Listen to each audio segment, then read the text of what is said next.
Happy Thanksgiving to you. You too, my friend, and always appreciate a couple moments. And before we get into the NFL, quick thoughts on Jahlil Okafor and the Philadelphia 76ers involved in that altercation after another loss to the Boston Celtics on Wednesday night. And he's going to start tonight. He's going to play tonight for the Philadelphia 76ers. Well, it's an unfortunate situation, and I'm sure a lot of older people may ask the question, what was he doing at a nightclub in Boston, of all places? But, the kid's, 19 years old? He's a 19-year-old kid. Something like that. Yeah, and he's coming from Duke, so we know he's a bright kid, great basketball player. I think they're going to let the thing play out, and I also think it doesn't hurt that he's playing out of his mind right now for Philadelphia because they really have nothing else to offer their fans. So we'll see how that plays itself out. Yeah, you covered the NBA for a long time. You know the college ranks as well. You know the pro ranks. You've been around these players in these locker rooms. When you look what the Philadelphia 76ers are doing, and let's call it for what it is, they're compiling losses. If you want to use the phrase tanking it, so be it, but they're trying to stockpile draft picks, and they made a couple moves here and there. We already know the history with some of the injuries that they have and some of the big men that they have, and you mentioned Okafor, really the only bright spot. How bad is that for the NBA, though, when you know every night a certain franchise is not putting a competitive product on the court? It's really bad, especially if you're talking about one of the larger markets. I mean, Philadelphia is like, fourth or fifth largest market or something like that in the country. So, and this is a team with history, a storied franchise at one point, and it's just unfortunate. It really is because, I mean, how many number one picks have they had over the years, or top three picks for that matter? I know Embiid has never, you haven't seen anything with him because of the injury that he had. Exactly, but still, Noel and some of the other guys, you would think they'd be a lot more competitive than what they are, and it does seem like every year they get worse.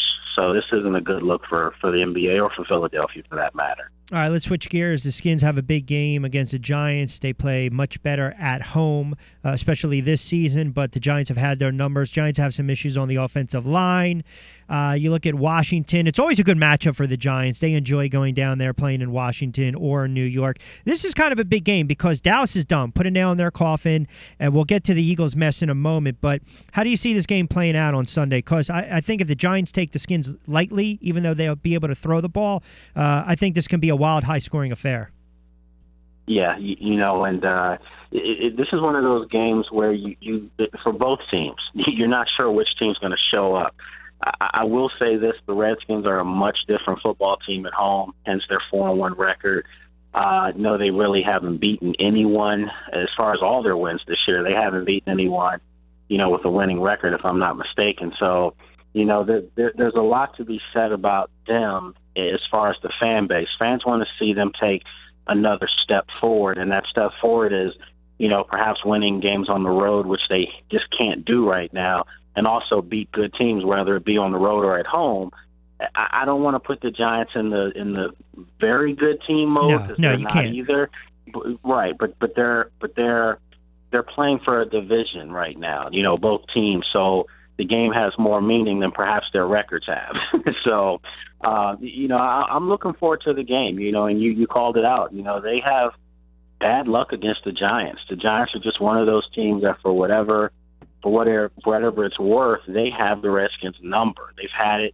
Odell Beckham has had, two of the best games of his career against the Redskins. So you go back to last year, the 12-catch, 3-touchdown game where he just single-handedly torched the Redskins secondary. And then earlier in the season, a game that I was at up in the Meadowlands, Ruben Randall had a big game too. So you can't forget about him on the other side. It's just something about these two teams playing that brings out the best in the Giants' skill set players. So the Redskins' defense had their work cut out. What were your thoughts watching the Philadelphia Eagles just roll over the Cowboys with their issues, kind of roll over against Carolina? But how about the Eagles and the Cowboys, respectively? What do you think is the biggest issue with the Philadelphia Eagles, aside from talent and personnel? Talk a little bit about Chip Kelly, head coach, GM. What's your biggest issue there?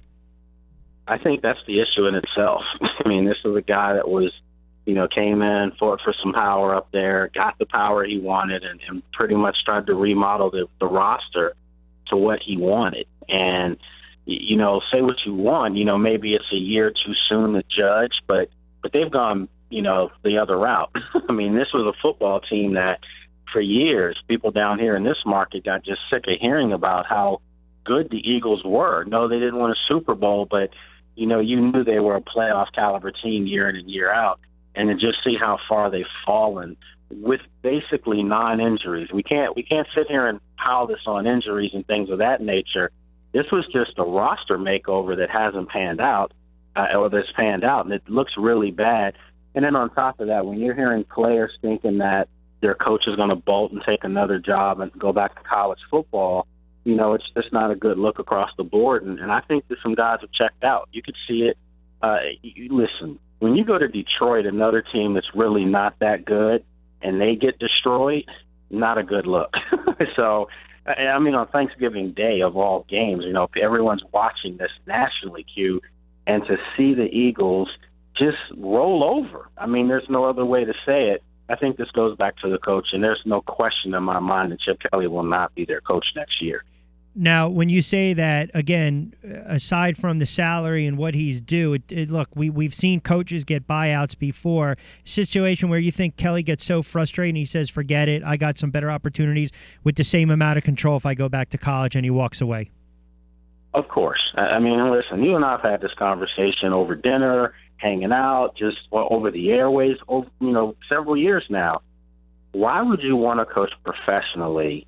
Listen, I understand it's the top of the pinnacle of your career, and as media, we want to cover professional stuff. That's the pinnacle. We get it, but if you have the ultimate job security in college, where you're making the same, if not more, and let's face it, if you go to a big time school, you're going to be the highest paid person in the state that school represents. That's just the way it is, and you have power. You pretty much become the face of the school in a lot of ways. And I'm not saying it's an ego thing, but I just think that with Chip Kelly, he saw how successful he was at college. He saw how successful he had that Oregon Duck program. He goes to Philadelphia, and the first year kind of had the league on their toes a little bit, on their heels, as far as how do you figure out this offense. But you and I know defensive coordinators can speed up things real fast.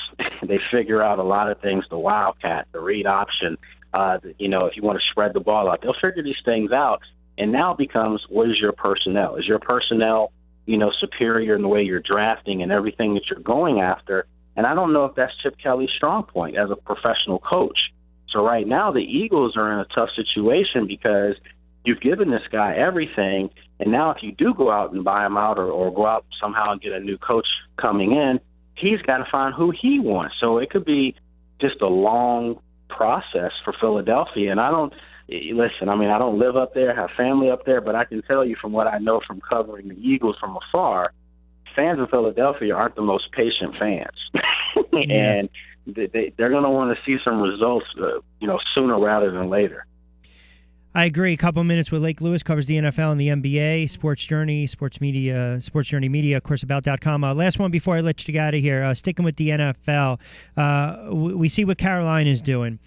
Great defensive effort from those guys every Sunday, and Cam Newton's putting together a pretty solid season. You look at New England Patriots and Tom Brady, and then Cincinnati and Andy Dalton. Give me another team that you would say you can kind of put on the same level of those guys. Is it an Arizona? Man, I don't even know. I think it might even stop there. I mean, what other? Give me another team. Minnesota, sleeper. Give me a team that can make some noise and compete with those guys. I do. I mean, you'd have to say Arizona. I mean, listen, I watched them in Cincinnati the other night, and the speed of the game was it was astonishing. I mean, it looked as if, we were watching a college football game as far as just the tempo and, it's professional football. And I think that both those teams, I think Cincinnati, I know they laid the egg, against Houston a couple weeks ago. But I think Cincinnati is another team that you really have to keep an eye out for because they do have the talent. We know the history of them in the playoffs, and Andy Dalton. But I do think that they can make a possible run. And I definitely think Arizona's the team in the NFC. If you look at styles, Carolina, they don't really wow you at anything offensively. Cam Newton, his stats don't necessarily jump off the board. but he's a winner, and he's a guy that if you get the game in the fourth quarter, late in the fourth quarter, they're going to win the football game. They've proven that 11 times this year. I think that, Arizona's style, though, because they have a really good defense, too, I think that would be a compelling matchup if those teams do meet in the playoffs. And they have some history of meeting in the playoffs, too, where both times they met, I think the home team was the favorite to win, and they lost.